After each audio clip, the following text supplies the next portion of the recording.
everyone! So in this video, we're going to share an update on game health with incoming improvements to player encounter rates and some commonly raised bug reports. Then, we need to talk about Season 19. Strap in.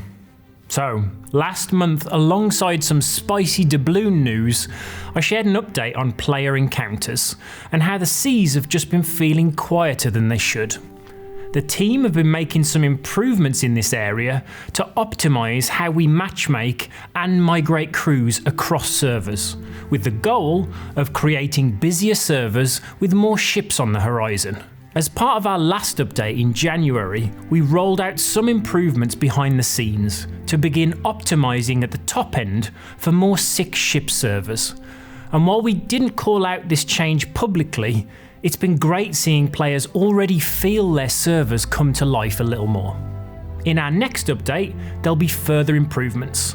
The first will be to begin tweaking how close we can bring in other crews during migration. Previously, we didn't allow crews to migrate onto a server anywhere near other players, but we've been a bit overzealous here and can bring that distance in. Of course, we'll ensure we find the sweet spot where you see more sails on the horizon, but don't feel like ships are catching you by surprise by arriving too close. This will mean we've got more space on servers to bring new crews in and can optimise even further for that 6-ship target. The second area will be to focus on the servers at the bottom end that have fewer crews on them. We'll be tweaking the parameters on when ships are eligible to migrate naturally, so we can more quickly move those crews onto more busier servers, and then optimise the servers themselves to make sure they're prioritising clearing out players onto busier servers and not hanging around for too long. There are lots of experimental changes taking place here behind the scenes, and the team will be doing lots of tweaking and monitoring in the live game to get the levels right. This phase of work is very much focused on optimising the system we have, and we feel that we can get a lot of value from this without really changing the gameplay on the surface. Now, that doesn't mean that more player-facing changes aren't on the cards in the future though. We know there are opportunities to incentivise players to stick on servers over diving, and assess the impact of Hourglass on server density as just a few examples. We've begun discussing a number of these areas already, but for now, we're focusing on rolling out these optimisations to the existing systems, and from what we've seen, you're already beginning to feel the benefit. Sticking with game health, following recent bug reports on various player movement issues, our next update tackles some of those issues you've been hitting. We made improvements to ladders in January's update, but spotted a further issue that needed addressing. Those fixes are now coming in the next update and should result in ladders being much more consistent to grab onto, release, and should no longer feel slow when climbing. The next update also includes fixes to players being harpooned off a ship's cannon or when knocked back while on a cannon. Players should no longer find themselves becoming stuck or unable to use items, and these scenarios should feel much more fluid. These fixes will all be landing as part of our Act 3 update, and you can check out the release notes for all the details. Now, we shared last week that Act 3 is going to be arriving later than planned and will now be landing on the 5th of March. With our new Ashen Garrisons arriving to close out Season 18, these were coming in late to insiders, and after seeing your feedback and assessing the work we had remaining, we knew they needed a bit more time in development. I'm not going to sugarcoat the fact that this is the second delay of Season 18. And while we know we're making the right decision to make sure we can ship an experience here that we're proud of, it reinforces to us that our current strategy isn't panning out the way we'd planned, and that's in a few areas. And that leads into Season 19. I hinted back in January that we delayed the community direct, while we made some changes to our plans for the year ahead. These changes have ended up being pretty sizable. Even before the recent delays in Season 18, it's quite clear that our recent changes to seasons haven't worked out the way we'd hoped. The 3-act structure, the monthly release of content, and the mid-season time-limited event.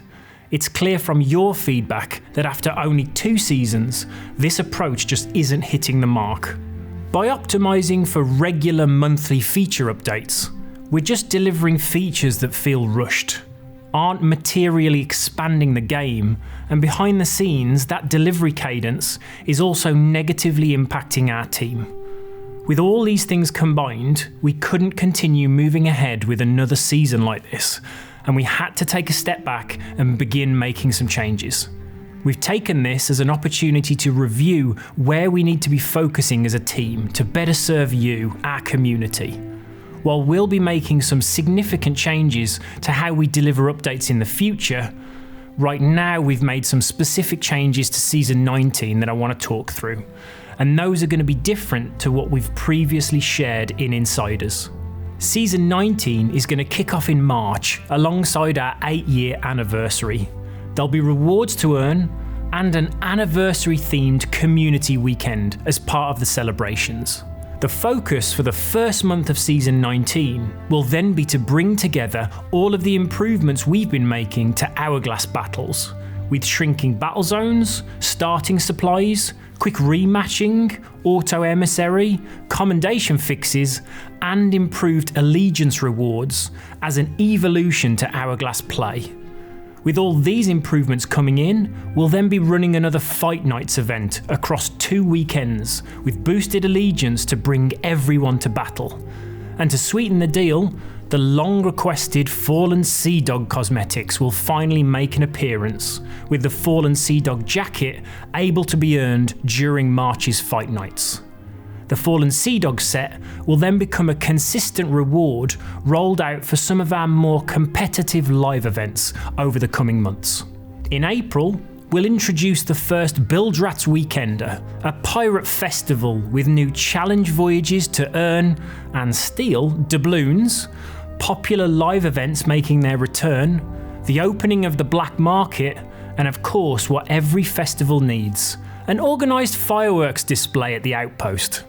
The Bildrats Weekender will then return each month with different challenges, events and prizes, so stay tuned for more info on the Weekender coming soon. Closing the season in May, we'll then be introducing our Last Ship Standing experience, set in the Sea of the Damned. This pits 6 sloop crews together in a battle to the death, and supports both solo and duo crews separately. Last Ship Standing will then return each month as part of our live calendar of events with new rewards to be earned. So, that's the overview of what's going to be coming across Season 19. But for those of you who take part in our Insiders program, you've no doubt spotted some features which are missing from this list. The Orb of Souls item, voyages to obtain them, updated Kraken encounter, and the War of the Flame wrapper we announced for Season 19 in Insiders are all being put back into the backlog and development on them stopped. I know there'll be some disappointment on hearing these features have stopped development, and we've felt that disappointment also as a team. But it's clear that we need to start making some significant changes here to how we're working as a team, how we're delivering updates to the game, but most crucially, reassess the type of content we're making and get back to the heart of where Sea of Thieves started, with our focus on players creating stories together. As a leadership team, we're now focused on establishing a revised plan, and we'll share more about that as part of our next Community Direct. And on that, let's call it there. Catch you all next time.